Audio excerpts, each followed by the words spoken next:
Entonces, ¿qué pasó? Que se presenta Vilma Mora y empieza a controlar las remesas, el contrabando de gasolina y de alimentos, y eso fue lo que catapultó todo. O sea, la gente se sintió realmente afectada, pero más se siente afectada ¿quién? Se siente afectado el gran empresario, ¿verdad?, que paga al guardia para que pase para que le permitan pasar los camiones. O sea, no estamos hablando de un carrito, de los camiones, son flotas.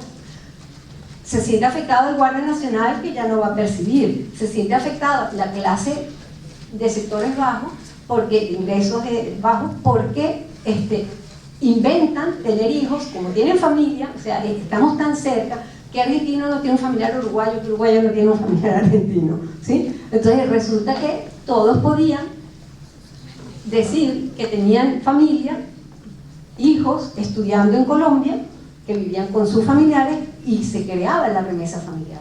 Pero eran grandes mentiras, y todo eso se desmontó.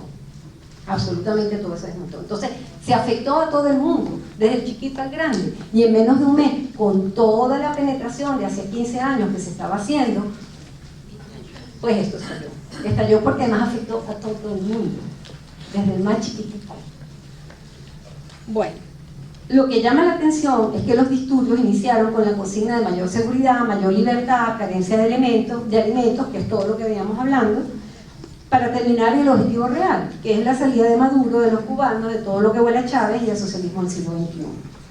Uno se pregunta, ¿a cuál seguridad ellos invocaban?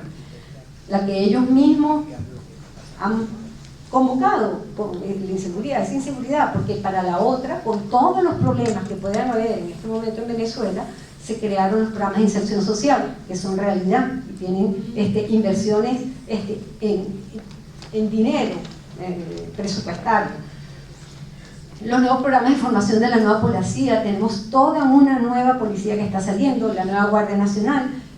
No estoy diciendo, y es imposible, y todos lo sabemos, que toda esa guardia o toda esa policía sea impecable y no corrupta, ¿no? Estamos claros que no, ahí hay de todo. Pero hay la escuela, se está haciendo la universidad para la formación de nuevos policías, eso es una maravilla, las instalaciones. La decisión política del gobierno de decir yo voy a invertir aquí y no allá es fundamental, porque por ejemplo a nivel de la infraestructura educativa nosotros podemos cerrar todos los ciclos, desde el Simoncito, la primaria, el bachillerato, la universidad. Es increíble, por ejemplo en el Táchira estaba la Universidad de los Andes, una filial, porque es de Mérida, pero había una en San Cristóbal, y estaba la UNED. Lo demás todo eran universidades que no eran universidades, eran institutos universitarios, privados. Bueno, hay la UNEFA, hay la Universidad Bolivariana, hay el IUT con categoría universitaria. O sea, se han creado tres universidades abiertas a todo el mundo. O sea, a todo el mundo, me refiero a todos los sectores, es impresionante. La cantidad en los sitios más alejados, donde habían escuelitas de un salón para todos los salones, para todos los grados, que eran de, no sé, de 20 metros, 15 metros cuadrados, con techos de zinc. Ahora hay escuelas de bloque bueno, ya vamos a revisar.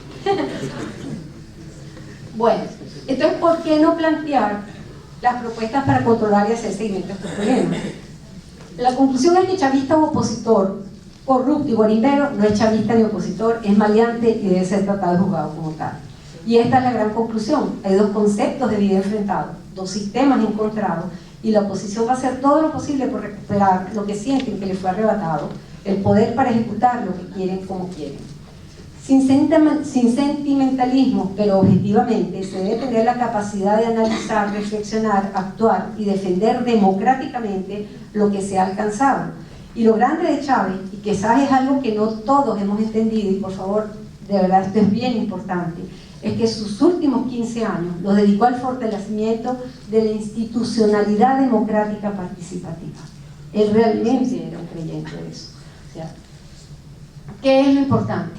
Ha habido una construcción del conocimiento en torno al ejercicio del poder que no se tenía antes.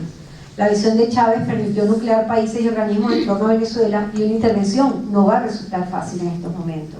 Al contrario que con Chávez, quien encarnaba y decidía todo, había una concentración de poder excesiva, pero necesaria en ese momento. Hoy en Venezuela existe un equipo de gobierno que comparte, y ya va a terminar, y discute en conjunto. Equipo formado y producto igualmente de la visión de Chávez. Gente en su mayoría joven, preparada, diversa, porque hay de todo, pero de todo, y comprometida, la mayoría. Chávez logra unificar criterios en torno a que fuera Maduro el sucesor, evitando divisiones y desgastes, y es lo que ha permitido, o sea, todas estas cosas anteriores es lo que ha permitido que se siente el gobierno a definir política, y algo se debe estar haciendo bien, porque no pudieron era un golpe. La actuación del gobierno es distinta al usual según lo que nuestra generación vivió, pero ha tenido resultados.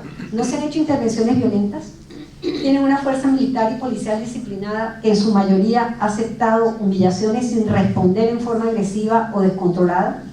Se jugó al desgaste y se logró controlar, por lo menos en forma aparente y por ahora, los brotes de violencia y anarquía.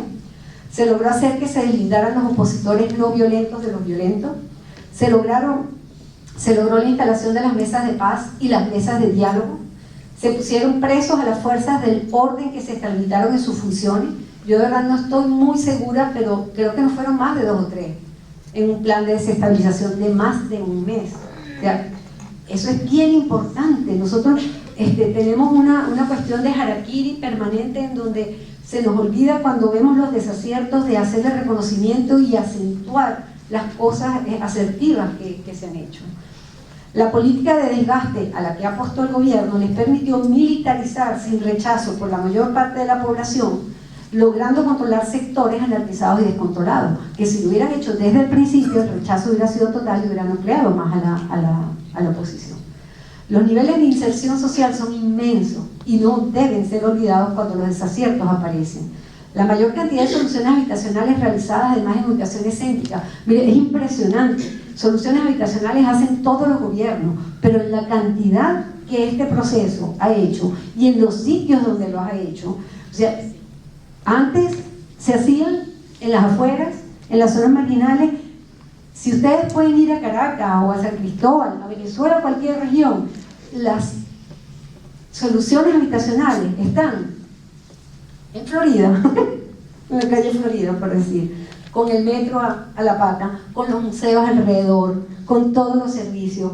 ¿Es o no es una diferencia desde el punto de vista de política de Estado para decidir dónde voy a hacer mi inversión desde el punto de vista de política habitacional? Ya termino. La parte deportiva, o sea, tenemos en todo, y esto es algo bien importante, cuando se hizo la Copa América y cuando se hicieron la cuestión de los Andes, normalmente se fortalecía siempre al centro. Se hicieron los estadios más hermosos, más bellos, las instalaciones deportivas más increíbles en todas las regiones. O sea, en el Táchira tenemos de gimnasia, de tiro al blanco, de esgrima, de kung fu, de kicking-ball, de voleibol, o sea, es impresionante, es impresionante. Y que no se reconozca ni siquiera lo que eso significó desde el punto de vista de la ciudad, de la estructura urbana, de la trama urbana, no se reconoce, simplemente no pasa por esas ciudades, por esos sectores de la ciudad. O sea, es un desconocimiento total. Pero no solamente eso, sino que, claro, hay un deterioro por ineficiencia del gobierno, en el sentido de que no tenemos una política de mantenimiento. Eso sí lo vemos. No, pues eso ya se perdió, porque imagínate cómo está deteriorado, ¿no? Bueno, y bueno, eso. ¿Qué falta lograr? Mayor diálogo, entendiendo lo que es diálogo de ambas partes. Concertar propuestas e implementarlas, que nos cuesta muchísimo. Siempre nos sentamos y tal, pero generar propuestas es difícil, pero cuando las generamos nunca llegamos a cómo se deben ser implementadas. Nunca no. Nos cuesta hacerlo. Mejorar la eficiencia y el control de la corrupción, como decía, establecer mecanismos claros de seguimiento de las acciones que se tomen y de las acciones que existan, desarticular las campañas de desacreditación. Hay un link de una intervención que yo tuve en la instalación de las mesas de paz, que yo lo voy a dejar por si lo quieren Bueno.